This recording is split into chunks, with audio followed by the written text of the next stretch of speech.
Hello. क्या हाल मित्रों। सभी को राम राम। मेरी तरफ से जय महाकाल। मैं नवीन कुमार आपको हरियाणा जीके का एक टॉपिक करवाने जा रहा हूँ। 1857 की क्रांति, हरियाणा में 1857 की क्रांति। तो इससे पहले मैं एक बात बोलना चाहता हूँ आपको कि भाई अभी सीईटी आने वाला है और एसटेट भी अभी हुआ नहीं है, पोस्टपोन्ड होता जा रहा है। तो इसलिए जोर लगा दो, थोड़ा जोर लगाने की जरूरत है। नौकरी मिल जाएगी और जिंदगी भर ऐश करोगे भाई, नहीं तो वह है कुत्ते मार के हांडोगे, सीधी सी बात है। ठीक है। अब ज्यादा टाइम आपका वेस्ट कर नहीं रहा इन ऐसी बातों में, आप समझदार हो। अब देखो,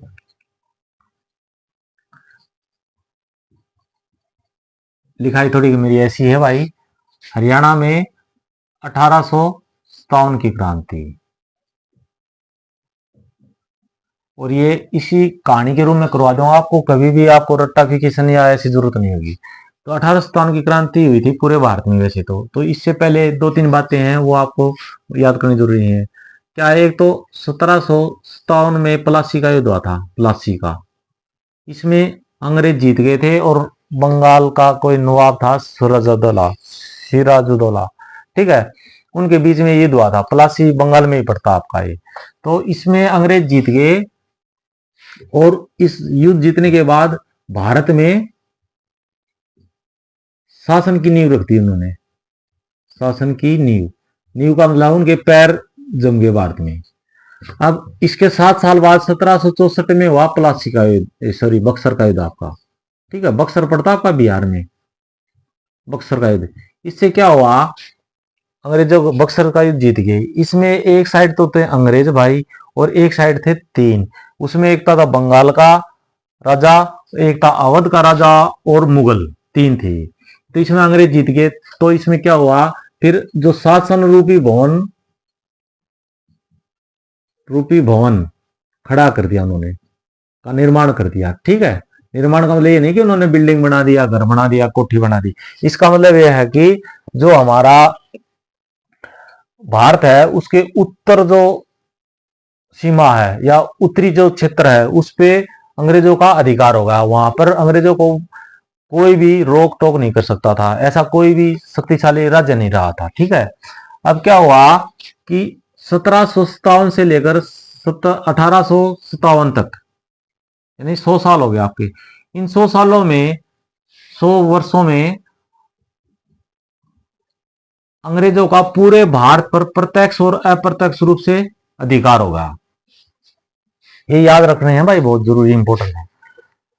अब 1856 तक, बहुत बार एक बार क्वेश्चन आता है, 1856 तक जो जो ब्रिटिश साम्राज्य है वो अपने चरम सीमा तक पहुंच गया था। चरम सीमा तक मतलब है 1856 तक पूरे भारत पर अंग्रेजों का अधिकार हो गया था और कोई भी बोलने वाला नहीं था। ठीक है, लगभग हो गया था। अब क्या हुआ कि 1856 में ही अंग्रेजों ने एक बंदूक थी जो पुरानी टाइप की होती थी बंदूक, उसका नाम था आपका ब्राउन बैस। उसकी जगह इनफील्ड राइफल लाने की सोची। उनके पास ये बंदूकें होती थी अंग्रेजों के पास। उन्होंने सोचा कि इसकी जगह इनफील्ड राइफल हम अपनी सेना में दे देंगे या सिपाहियों को दे देंगे। तो इसमें एक बुराई थी भाई कि जो इनफील्ड राइफल में जो कारतूस डलता था, कारतूस, इसको मैं साफ कर देता हूं। कारतूस डलता था जो, या गोली डलती थी, वो मुंह से छील कर डालनी पड़ती थी। और जो मुंह से छील कर डालनी पड़ती थी तो उसके ऊपर गाय और सूअर की चर्बी होती थी। गाय और सुर इसकी क्या बोलते हो, सुअर की चर्बी होती थी। तो गाय तो हमारे हिंदुओं के लिए माता है, तो हम उसकी जो खाल है, जो मांस है, उसको मुंह के लिए नहीं लगा सकते। जो सुअर है वो मुसलमानों के लिए निषेध है, यानी मुसलमान इसको अशुद्ध मानते हैं, इसका नाम लेना भी पसंद नहीं करते। तो ये दोनों के लिए क्या होगा, पाप होगा। और अंग्रेजों ने 1856 में सोच लिया था कि अब ब्राउन बैस जो बंदूक है इनकी जगह में इनफील्ड राइफल लाएंगे। ये पेपर में भी आया था कि 1857 के मेन कारण क्या था। तो इनफील्ड राइफलों में जो कारतूस डालते थे ना, वो गाय और सूर की चर्बी होती थी, वही इसका मेन कारण था। तो अब क्या हुआ, अगले ही साल यानी 1857 में इन्होंने ये निर्णय लागू कर दिया कि भाई इनफील्ड राइफलें आ गई है और इसमें ऐसे ऐसे कारतूस है वो इस्तेमाल होंगे, मुंह से छीलना पड़ेगा। और जो गाय और सूर की चर्बी लगाई थी वो चिकनाई के लिए लगाई थी कि इसमें चिकनाई रह जाए। ठीक है, अब क्या हुआ, लगा दी इन्होंने। अब जनवरी 1857 में बंगाल में एक बहरामपुर है, बहरामपुर,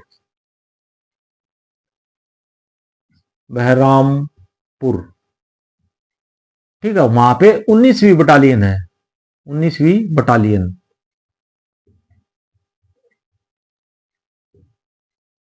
वहां के सैनिकों को पता लग गया था, जनवरी में लगा। अब ध्यान से सुनना, जनवरी में बंगाल में ये, ठीक है, बंगाल में बहरामपुर है, वहां पे 19वीं बटालियन है। उनके सैनिकों को पता लगा कि जनवरी 1857 में कि इसमें गाय और सूअर की चर्बी है इस कारतूस में। उन्होंने जनवरी में कुछ नहीं किया, उन्होंने क्या किया, फरवरी 1857 में उनके द्वारा, जो भारतीय सैनिक थे 19वीं बटालियन के, उनके द्वारा कुछ ऐसे हरकतें हुई जिससे अंग्रेजों को पता लग गया कि भाई इनको पता लग गया है कि इसमें जो कारतूस है इसमें उसकी सूअर और गाय की चर्बी है। तो इन जो सैनिक हैं उनमें असंतोष का भाव दिखाई दिया फरवरी में। फिर क्या हुआ, एक इनका वो था कर्नल, इस बटालियन का कर्नल माइकल, गंभीर चेतावनी दी इनको, जो इसमें जो सैनिक थे उन सैनिकों के बारे में कहा इनको चीन और म्यांमार के लिए लड़ाई में भेज दो और वे खुद ही मर जाएंगे। यानी कर्नल माइकल ने कहा कि जो ये सैनिक जो विरोध के इनमें गुण दिखाई दे रहे हैं या संकेत दिखाई दे रहे हैं, इनको कैसे करो, चीन और म्यांमार में लड़ाई में भेज दो और वहां पे वे अपने आप मर जाएंगे। ठीक है, बहुत भयंकर उस तरीके से कहा था। फिर क्या हुआ, 31 मार्च को ये बटालियन क्या कर दी, 31 मार्च 1857 को ये बटालियन भंग कर दी। ठीक है, ये भंग कर दी। अब क्या हुआ, 29 मार्च यानी 2 दिन पहले 1857 को एक बंगाल में बैरकपुर है, ठीक है, बैरकपुर की 34वीं बटालियन है, 34वीं बटालियन। उसका एक सैनिक था मंगल पांडे। उसने परेड के समय 2 अंग्रेज अधिकारियों की गोली मारकर हत्या कर दी। एक का नाम था बांग, जो अंग्रेज अधिकारी था बांग, और एक का था ह्यूसन। ठीक है, इन दोनों की गोली मार के हत्या कर दी। पहले तो इसके मारी थी और इसके जो पहली गोली चलाई थी वो तो जो घोड़े पे था तो उसके घोड़े की टांग पे लग गई थी तो वो गिर गया था। उसके बाद इसको खत्म कर दिया और इसको भी कर दिया। और एक आपका था, क्या नाम था उसका, शेख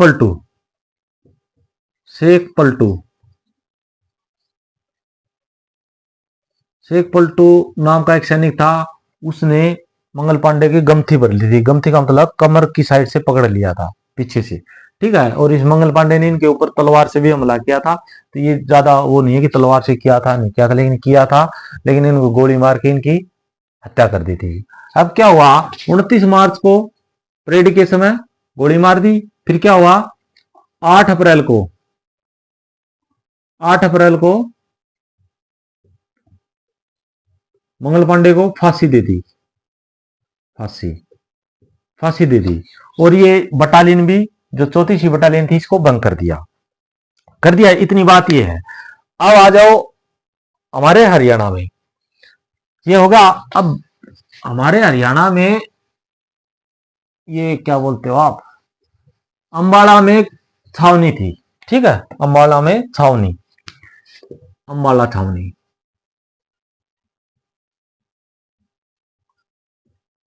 छावनी। ठीक है, इसकी स्थापना 1843 में अंग्रेजों ने की थी और इसके 2 कारण थे अंबाला छावनी क्यों बनाई थी अंग्रेजों ने। नंबर 1 ये था, दिल्ली से लाहौर होते हुए पेशावर का जो रास्ता था उसको सुरक्षा प्रदान करने के लिए, यानी दिल्ली से, ये बहुत इंपॉर्टेंट है भाई, दिल्ली से लाहौर होते हुए, लाहौर होते हुए पेशावर करा, पेशावर है ना हमारा, इसमें पाकिस्तान में पड़ता है, पेशावर का मार्ग जो है, रास्ता है, उसकी सुरक्षा के लिए। और एक क्या है, अफगानिस्तान में अपने सैनिक भेजने के लिए, अपने का मतलब अंग्रेज अपने सैनिक भेजते थे, अपने सैनिक भेजने के लिए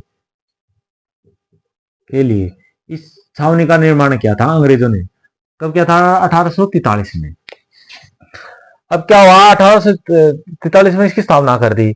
अब वो 8 अप्रैल को उसको, मंगल पांडे को फांसी दे दी। अब क्या हुआ, यहाँ पे अंबाड़ा छावनी में 5 बटालियन और एक यूरोपीय तोपखाना था यहाँ पे, ठीक है। 5 बटालियन थी, 5 बटालियन और एक तोपखाना, यूरोपियन तोपखाना यहाँ थे अंबाड़ा में। तो और इसी समय पंजाब से कुछ सैनिक आए हुए थे, पंजाब से और उत्तर पश्चिम प्रांत से, पश्चिम प्रांत, उत्तर पश्चिम प्रांत का मतलब है यूपी, जो आजकल यूपी बोलते हैं, ठीक है। इसी का ये था पहले नाम, उत्तर पश्चिम प्रांत। पंजाब और उत्तर पश्चिम प्रांत या यूपी, जो वर्तमान में यूपी है, यहां से सैनिक आए हुए थे। किसके लिए?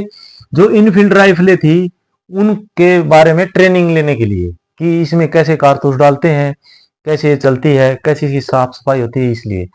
तो फिर यहाँ पे आपकी 60वीं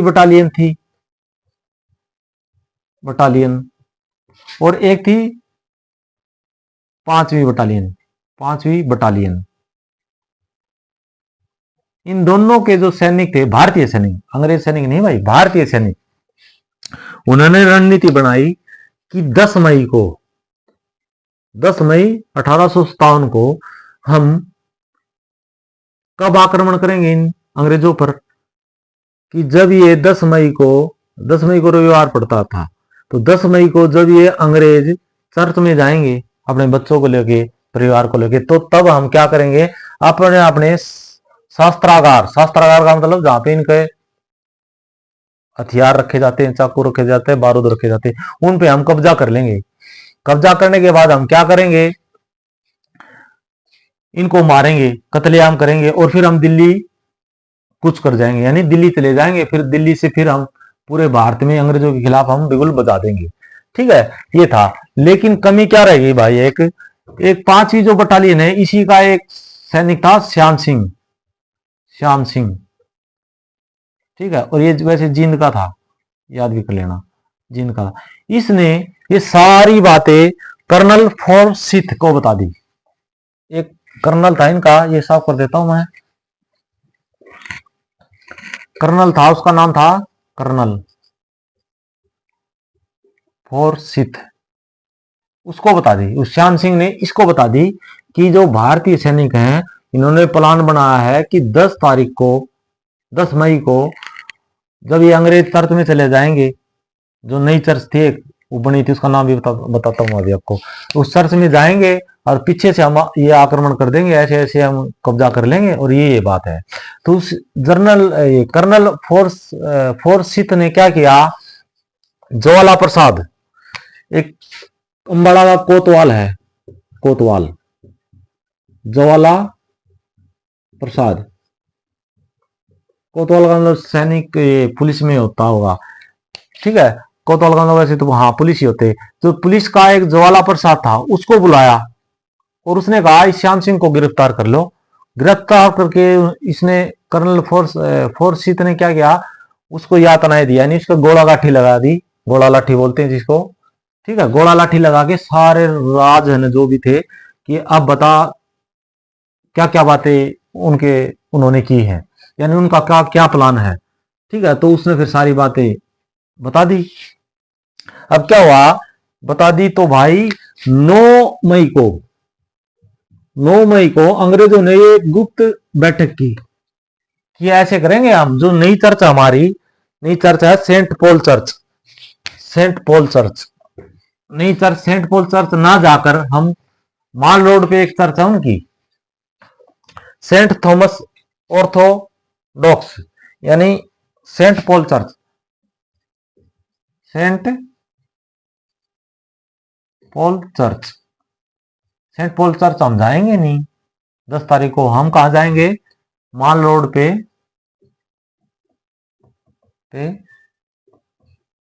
सेंट थॉमस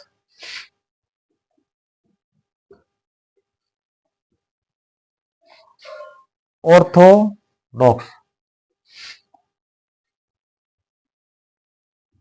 ऑर्थोडॉक्स, ऑर्थोडॉक्स लगा लो, ऑर्थोडॉक्स सीरियन चर्च,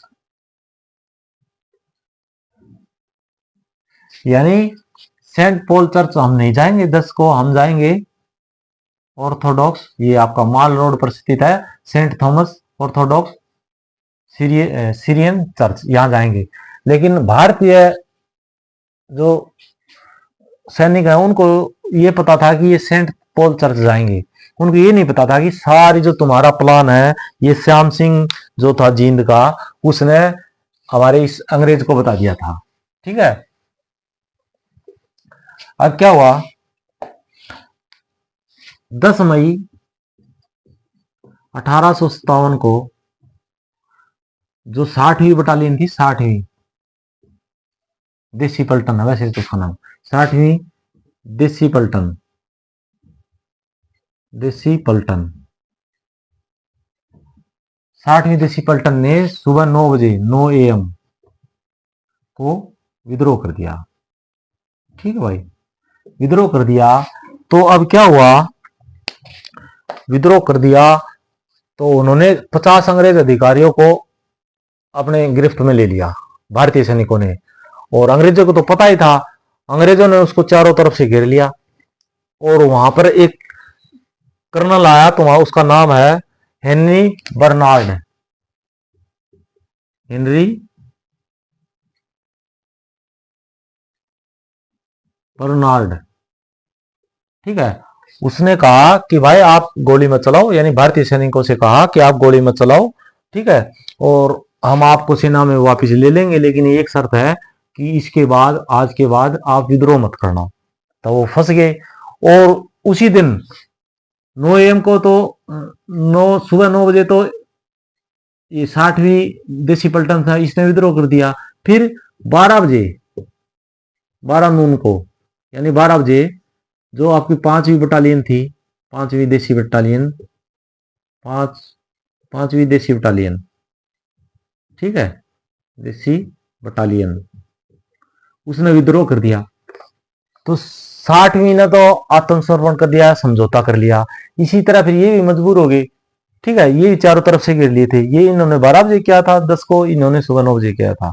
तो इन भी वे फिर समझौता कर लिया, समझौता कर लिया। तो उसके बाद क्या हुआ,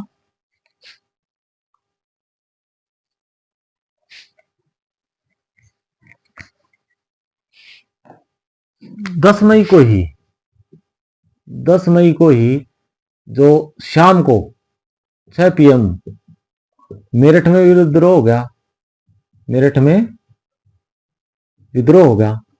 ठीक है, इसका मतलब यह है कि क्वेश्चन आ जाए कि मेरठ से कितने घंटे पहले अंबाला में विद्रोह हुआ था। तो देखो, ये 6 बजे शाम को करना था, इन्होंने कर दिया 9 बजे, तो यानी 9 घंटे पहले कर दिया था विद्रोह। ठीक है, तो मेरठ में जो विद्रोह होना था उससे 9 घंटे पहले 60वीं देसी पलटन अम्बाड़ा में उसने विद्रोह कर दिया। अब क्या हुआ, ये समझौता होगा इनका। फिर जो बर्नार्ड है, इसने क्या किया, 200 जो सैनिक थे, 200 सैनिक, उनको मार दिया या मरवा दिया, मरवा दिया। ठीक है, मरवा दिया। अब इसमें से देखो 62 को तो फांसी दी गई थी भाई, 125 को गोली मारी थी,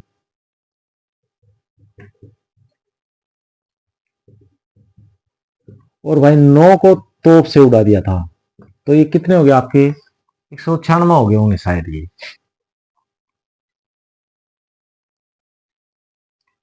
196 हो गए, और 4 का भाई पता नहीं कि कैसे मरवाएगा।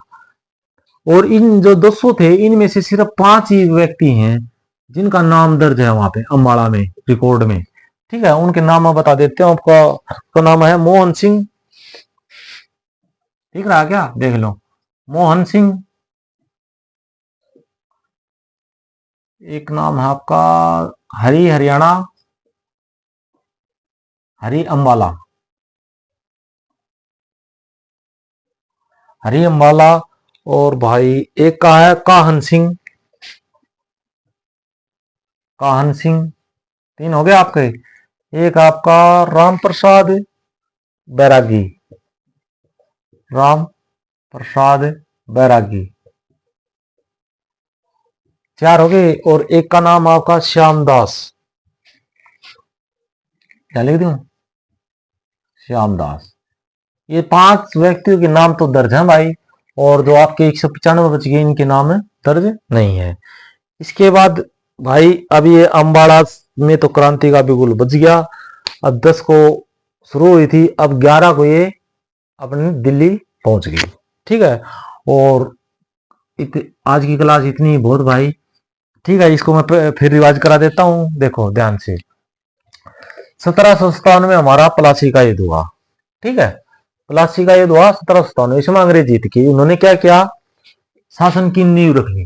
फिर 7 साल के बाद 1764 में बक्सर का युद्ध हुआ, उसमें क्या किया, जो शासन की नींव रखी थी तो शासन रूपी भवन खड़ा कर दिया। इसका मतलब है उत्तर भारत में अंग्रेजों का पूरा अधिकार होगा। इसका बाद क्या हुआ भाई, 100 साल तक, 100 सालों तक पूरे भारत पर अंग्रेजों का अधिकार हो गया था, प्रत्यक्ष और अप्रत्यक्ष रूप से। उसके बाद क्या हुआ कि 1856 तक जो ब्रिटिश साम्राज्य का जो शासन था वो चरम सीमा तक पहुंच गया था, यानी उनसे ज्यादा शक्तिशाली कोई भी नहीं था, कोई भी नहीं था। फिर 1763 से लेकर 1856 के मध्य तक 40 विद्रोह हुए, 40 से ज्यादा ही हुए थे। ठीक है, बहुत बड़े, 40 से ज्यादा बड़े विद्रोह हुए उन, और इनके अलावा छोटे मोटे हुए, उनकी काउंटिंग नहीं हुई। फिर क्या हुआ, 1856 में अंग्रेजों ने निर्णय लिया कि जो ब्राउन बेस हमारी बंदूकें हैं उनकी जगह इनफील्ड राइफलें ली जाएंगी। ठीक है, और निश्चय किया उन्होंने। फिर 1857 में उन्होंने इस निर्णय को लागू कर दिया। जनवरी में बहरामपुर की जो 19वीं बटालियन थी उनको पता लग गया कि ऐसे ऐसे इसमें मां सुअर और गाय की चर्बी है, तो लेकिन उन जनवरी में उन्होंने कुछ किया नहीं। उन्होंने फरवरी में कुछ संकेत दे दिए असंतोष के कि भाई इनको पता लग गया ऐसे ऐसे चर्बी है। तो एक अंग्रेज था माइकल, ठीक है, माइकल ने भयंकर चेतावनी देते हुए उनको कहा था कि इनको चीन और म्यांमार, म्यांमार यानी आजकल म्यांमार है, पहले बर्मा होता था, चीन और बर्मा में इनको लड़ाई के लिए भेज दो, वहां पर वे स्वयं ही या स्वतः ही मर जाएंगे। फिर क्या हुआ भाई, ये आपका फरवरी में होगा। फिर 34वीं बटालियन थी, अच्छा इसकी फिर 1857 में जो मार्च में है ना, इसकी बटालियन भंग भी कर दी। फिर 34वीं बटालियन थी एक बैरकपुर में, बैरकपुर में, ठीक है, वहां का एक मंगल पांडे था, उन्होंने 2 अधिकारी मारे थे, बांग और ह्यूसन, उनको मार दिया था 29 मार्च को। ठीक है, फिर उसको 10 दिन के बाद यानी 8 अप्रैल को उसको फांसी की सजा दे दी गई, और ये 34वीं बटालियन भी क्या कर दी गई, रद्द कर दी गई। अब आ जाओ भाई हरियाणा में। हरियाणा में आपको पता ही है कि अम्बाड़ा छावनी थी, अम्बाड़ा छावनी 1843 में बनी थी। ये 2 कारण थे बनने के, वो मैंने आपको बता दिए थे। ठीक है, और फिर कैसे 2 बटालियन थी हमारी, 60वीं थी और 5वीं बटालियन थे। पहले 5वीं बटालियन ने विद्रोह किया था 9 बजे सुबह, और जो 5वीं बटालियन थी उसने विद्रोह किया था 12 बजे। ठीक है, दोनों को समझौता करना पड़ गया था। कहाँ कहाँ पे चर्च में जा रहे थे, कौन सी चर्च में जाने का प्लान था। फिर 9 तारीख को उन्होंने मीटिंग की थी, वो सभी को पता होगा आपको, अभी मैंने बताया था। तो भाई आप मुझे बताना ये क्लास कैसे लगी। ये पहले ऑनलाइन क्लास है मेरी, देखो वैसे तो ऑनलाइन पढ़ाने का तो अनुभव है नहीं, वैसे पढ़ाता हूँ मैं, और अच्छी लगी और अच्छे अच्छे क्वेश्चन हुए हों तो वीडियो को लाइक कमेंट जरूर करना और फॉलो भी जरूर करना भाई। और कल इस 18 सितंबर की जो क्रांति है आपकी, वो गुड़गांव जाएगी, देख लो बता देता हूँ मैं। गुड़गांव, गुड़गांव से जाएगी ये रोहतक क्रांति, रोहतक से हिसार, हिसार से पानीपत, पानीपत से थानेसर, ठीक है। और उसके बाद हम अगली क्लास में इसको कंप्लीट कर देंगे, सेकंड क्लास में, ठीक है। तो मुझे बताना भाई कैसी क्लास लगी, और भाई जोर लगा के पढ़ लो। आज आपको कुछ कमी इसमें लगी है तो मुझे कमेंट में बताना जरूर भाई, ठीक है। राम राम, जय महाकाल।